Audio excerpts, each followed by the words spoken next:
আসসালামু আলাইকুম ভিউয়ার্স, কি অবস্থা সবার, কেমন আছেন? আজকে আমি রান্না করব পুঁই শাক দিয়ে পাঙ্গাস মাছের মাথা।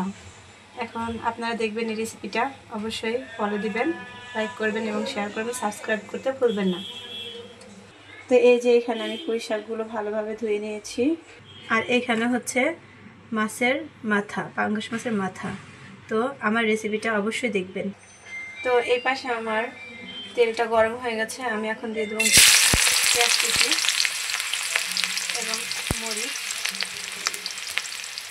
এখন পেঁয়াজ মরিচ একসাথে দিয়ে আমি এটা নেড়ে নেবো। এখন পেঁয়াজটা ভালোভাবে ভাজা হয়ে নেয়। এই যে পেঁয়াজটা আমার বাদামি কালার হয়ে আসছে, আমি এখন দিয়ে দেবো পরিমাণ মতো পানি।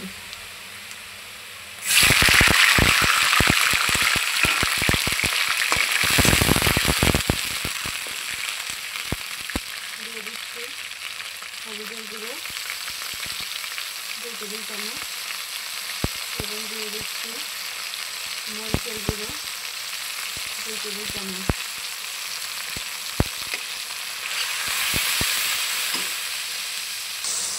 এখন দিয়ে দিচ্ছি রসুন বাটা।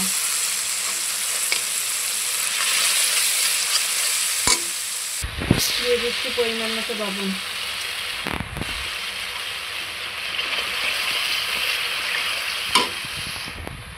এই যে মশলাগুলো দিয়ে ভালোভাবে আমি কষিয়ে নেব।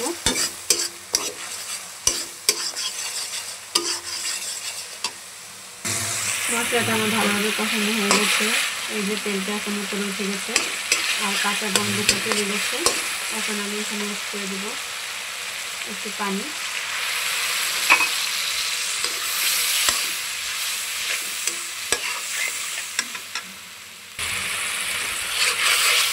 এখন আমি দিয়ে দেব এখানে মাছ।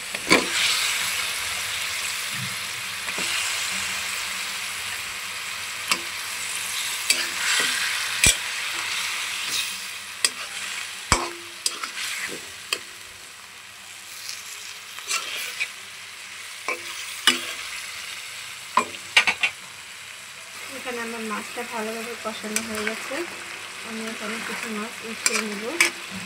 এই যে এখানটায় আমি কিছু নরম মাছ, এগুলো ভেঙে যাওয়ার সম্ভাবনা বেশি, তাই আমি এই মাছটা উঠিয়ে নিয়ে এখানে যেমন মাথাগুলো রেখে দিয়েছি। এগুলো শক্ত, এগুলো ভাঙলে সমস্যা নেই। এখন আমি দিয়ে দেবো এর সাথে কেটে রাখা পুঁই শাক।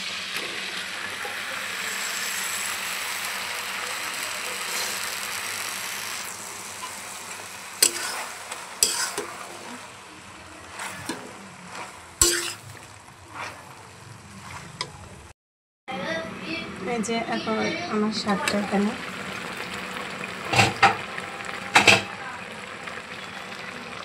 এসেছে।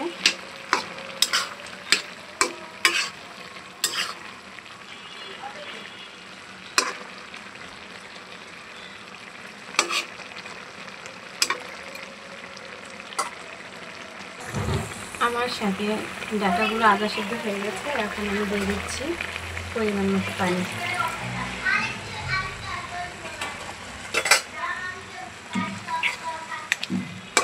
ডাঁটা ভালোভাবে সিদ্ধ হয়ে গেলে, আমার পাতাটা কিন্তু গলে গেছে, এখন ডাঁটাটা ভালোভাবে সিদ্ধ হলে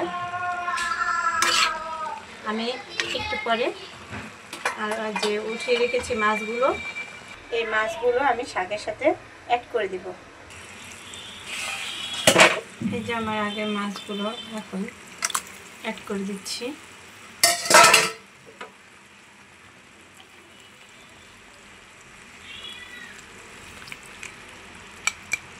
এখন আমি ঢেকে রাখবো।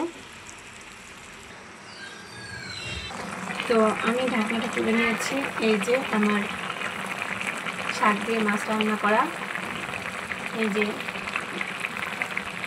হয়ে গেছে, এখন আমি নামিয়ে নেব। তো সবাই কেমন লাগছে আমার রান্নাটা এবং রেসিপিটা যদি ভালো লেগে থাকে সবাই আমার পাশে থাকবেন, লাইক দেবেন, শেয়ার করবেন এবং সাবস্ক্রাইব করতে ভুলবেন না। তো আল্লাহ হাফেজ।